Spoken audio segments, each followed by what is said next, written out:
issues, the failing economy, the precarious place the United States finds itself in on the world stage with its enemies, the horrible, absolutely dreadful administration that is currently leading our nation right now. It is mind-numbing to think that the most energetic, the greatest nation on earth, people seek to come to for that vaunted thing that we have, the freedom and energy and intelligence that we have in this country. And all 350 million people are being led by somebody who just barely knows that they're here on earth.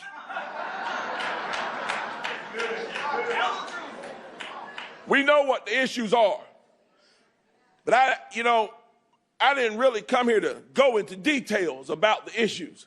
What I really came here to do, I came here to get something started.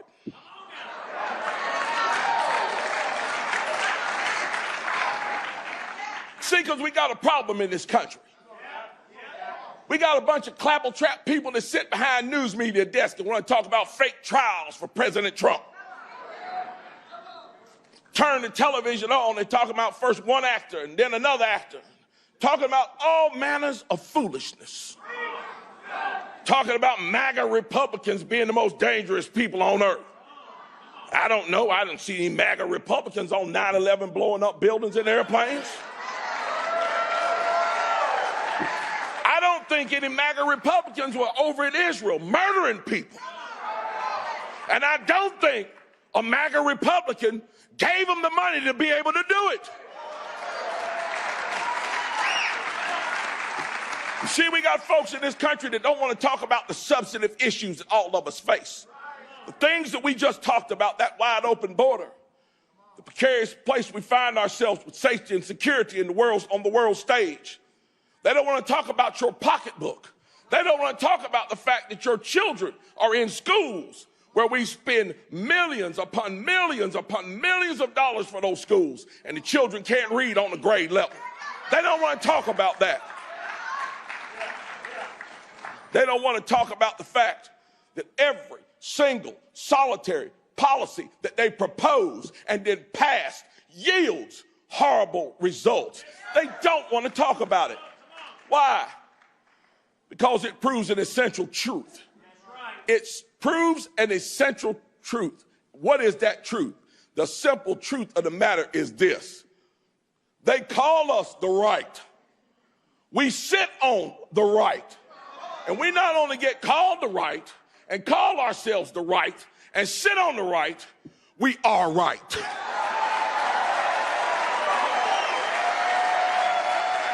We are right about every single solitary issue.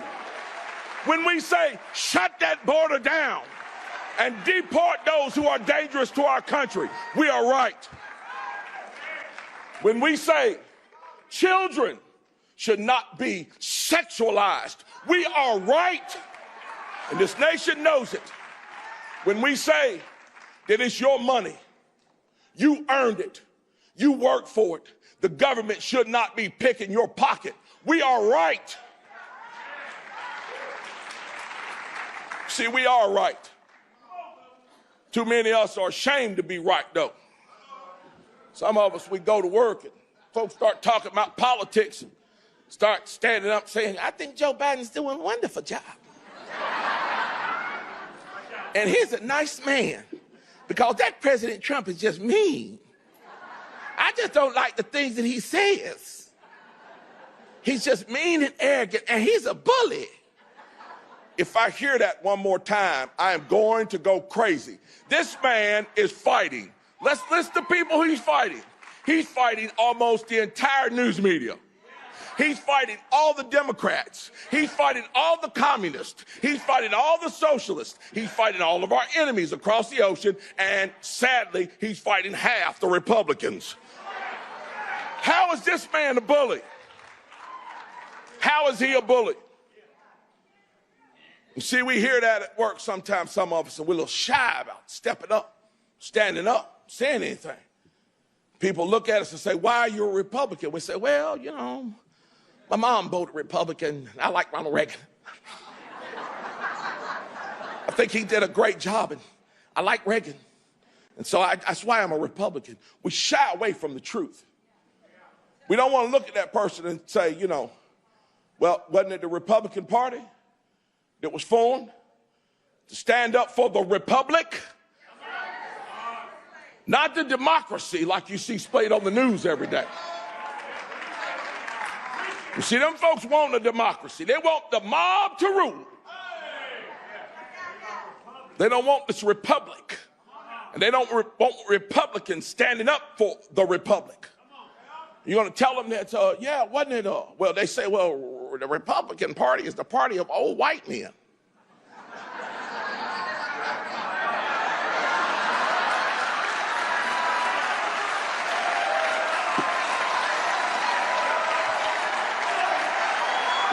It ain't coming off.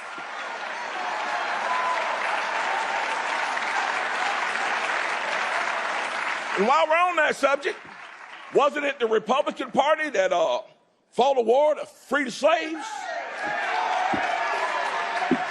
How many Jim Crow laws were passed by Republicans? Wasn't it the Republicans who ended Jim Crow? Then you can take it even further and say, so you're a Democrat. Why are you a Democrat? You know the Democrats were the ones that were in favor of slavery. They were the ones in favor of the Confederacy. They were the ones that created Jim Crow. They are the ones that made the laws, and they are the ones that fought like hell to keep them until they found out a different way to enslave people. Instead of giving them welfare, instead of giving them slave shacks and shackles, they decided they were going to give them welfare checks and the ghetto. You see, there are truths that nobody wants to talk about. Not the news media, not the college professors. I'm getting excited up here, guys. Not the college professors. Nobody wants the front row. Y'all better watch out, bro. Woo! Spitting fire up here today. Y'all better watch out. Nobody wants to talk about it, but I'm going to talk about it. I'm going to talk about it, and you should too. You should run and go tell the good news of why you're a Republican. You can take it all the way back to 1860 and bring it all the way up right now to 2020. You look at the states that are run by Republicans. Look at what Sarah Huckabee Sanders is doing in Arkansas. Look at what Glenn Youngkin is doing in Virginia. Look at what Ron DeSantis is doing in Florida and Greg Abbott is doing in Texas. Look at what the Republican legislature in North Carolina is doing and has done since 2010. And while we're on that subject, think about what North Carolina will do when Mark Robinson is the Republican governor.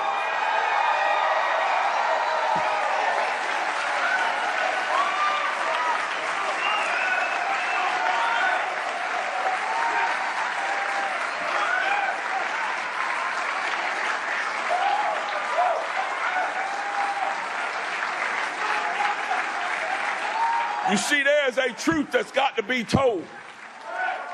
Unfortunately, no one will tell it if you don't. No one will be bold enough to tell it if you're not.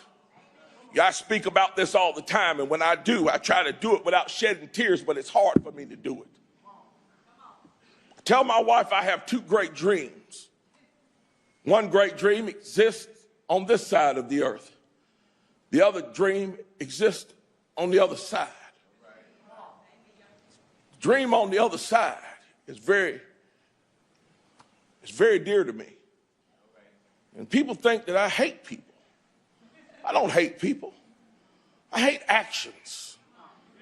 I hate actions that take advantage of people, destroy people's lives, and destroy and wreck nations. I hate the actions. I don't hate the people. One of my greatest dreams as a Christian is this. And I take it to heart, and when I say it, I mean it. You know, they tell me that when I die, if I do what God says on earth, that He has reserved a mansion for me with many rooms. I think about that room that He may reserve for me. And I think about myself in it. And if that place is like anything like down here on earth, maybe people would come and visit me. You know who I want to come and visit me? Of course, I'd love to see the heroes of the faith come. My mother, my family, those that I love. But you know who else I want to see? I want to look out my window down in my driveway and see Nancy Pelosi come walking up. I'm serious. I want to see Joe Biden come walking up. I do. I do. I want to look down there and see my opponent, Josh Stein, come walking up. I want to look down there and see everybody who opposed me on earth, who called me an enemy on earth. I want to see them come walking up that driveway. You know why? Because it means they made it. Because they made it. Now, I don't want my opponent to make it to the governor's mansion, but I sure wouldn't mind if he made it to heaven. Because I don't hate anybody. Now, I want to see every single solitary person on this earth. I want to see their souls saved. Every single solitary person. And each and every one of us that calls ourselves a Christian should pray vehemently for their souls, that we would see them in heaven and forget about all this when we get up there. My second dream is this, and it's down here on earth. One day, years from now you look at them old photographs and you can tell what year they were taken. I want an old photograph of me sitting up on somebody's shelf in a home somewhere. I don't know where it may be. Could be here, some other place. And I want somebody to pull that photograph down and look at it and say, who is this man? And I want one of my grandchildren, or great-grandchildren, or great-grandchildren, right here in the United States of America, to take that picture and hold it up over their head and say, this is my grandfather. And I live in freedom today because he was man enough to stand up and give me the same kind of freedom that he grew up in. To me, that would be the single greatest honor on this earth. Now, I sincerely hope that each and every one of you would want to have that honor as well. Now, before I leave you, I want to leave you with this. Who are we as Republicans? Who are we as conservatives? Who are we as patriots? Who are we as MAGA Republicans? I boil it all down to this. Earlier this month, we celebrate what I call America's St. Crispin's Day. D-Day, June the 6th, 1944. The spirit of MAGA, the spirit of us, the spirit of the American patriot is embodied in those boys, in those boats. It lives inside of the hearts of each and every person in this room.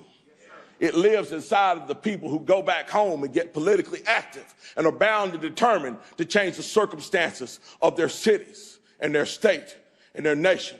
It exists in those moms who had the unmitigated gall, according to some, to go down to the school board and demand that their children not be sexualized. It lives in the heart of every patriot who decides to put their name on the dotted line and serve in office. It exists inside of Americans who love this nation. The heart of the boys in those boats on that day is literally the epitome of America. When times get tough for us, when you get scared, when you get nervous, when you think you can't win, think about them boys in them boats. Think about them bullets hitting that door. Think about the fact when that door opened, they didn't run to the back, they ran out that door. Bullets be damned, death be damned. I'm here to save my country. You think about them, you remember them, and you remember their sacrifice was not in vain because it lives in you, and it lives in me, and it lives in all of us. Let's let that energize us to save this nation one more time. God bless you all, and God bless the United States of America. Thank you.